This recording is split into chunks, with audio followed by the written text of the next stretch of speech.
আসসালামু আলাইকুম, খান বেকার্সের পক্ষ থেকে আপনাদেরকে স্বাগত জানিয়ে শুরু করছি আজকের ভিডিও। আজকের টপিকস হলো আপনার বাইকটা কিভাবে রান করলে সবচেয়ে কম খরচে আপনি বেশি মাইলেজ পাবেন। 1 লিটারে 40 থেকে 42 কিলো চালানোর জন্য যে মাইলেজের দরকার সেটা পেতে হলে আপনাকে কিভাবে গাড়ি চালাইতে হবে সেটা নিয়ে আজকে বিস্তারিত আলাপ আলোচনা করব। ইনশাল্লাহ আশা করি আমাদের সাথেই থাকবেন।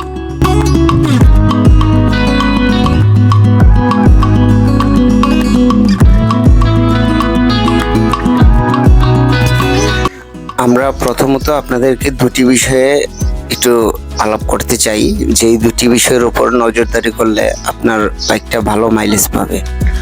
1 নম্বর বিষয় হলো আপনি কিভাবে গাড়িটা রান করতেছেন। আপনার হাই স্পিডে রান করার কারণে কিন্তু আপনার মাইলেজ কম পাবে তেমন না।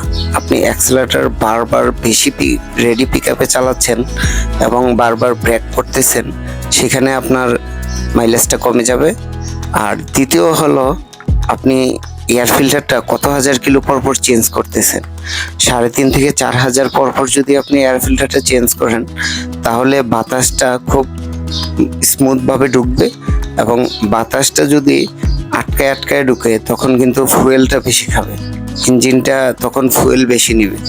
আর বাতাসটা যদি ক্লিয়ারলি পায়, তখন এয়ার ফিল্টারটা যদি ক্লিয়ার থাকে তখন কিন্তু আপনার ফুয়েলটা কম নেবে, বাতাসটা বেশি নেবে, যার কারণে আপনার ইঞ্জিনটাও স্মুথ থাকবে, মাইলেজটাও বেশি পাবেন। সো আমরা এই জিনিসগুলোর উপর একটু নজর দিব এবং আমরা চলে যাব হাইওয়েতে কিভাবে রান করব সেটা নিয়ে আপনাদেরকে এখন বিস্তারিত জানাচ্ছি। আমাদের সাথেই থাকুন, পুরো ভিডিওটা দেখুন, আপনার গাড়িটাও ভালো থাকবে, আপনি মাইলেজও বেশি পাবেন।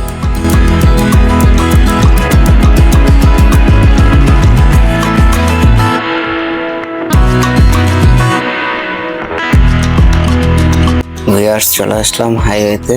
আপনারা দেখতেই পাচ্ছেন হাইওয়েতে কিভাবে গিয়ার শিফটিং করছি আর কিভাবে স্পিডটা ধরে রাখছি সেটা আপনারা একটু খেয়াল করে দেখেন।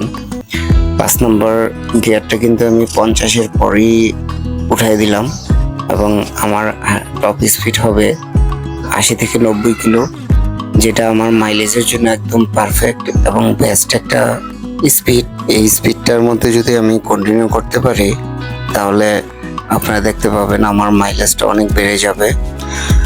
আমি কার্বোরেটর দিয়ে অলরেডি সুজুকি জিক্সার নতুন মডেলটা, সেটা কার্বোরেটর ইঞ্জিন দিয়ে কিন্তু আমি 42 থেকে 43 কিলো মাইলেজ পাই।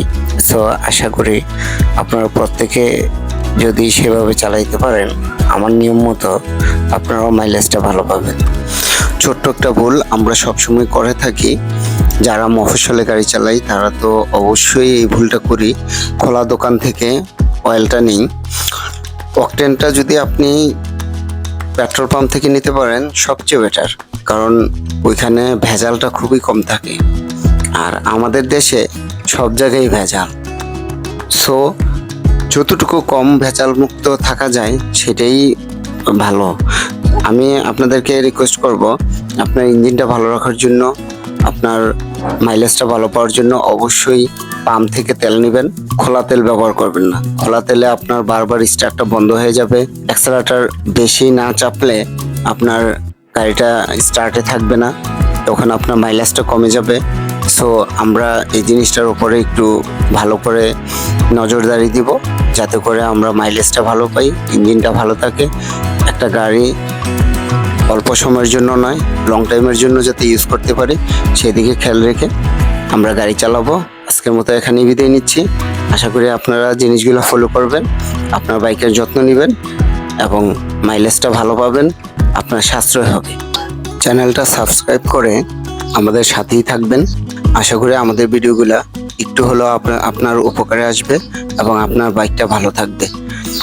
আজকের মতো এখানেই বিদায় নিচ্ছি। আল্লাহ হাফেজ।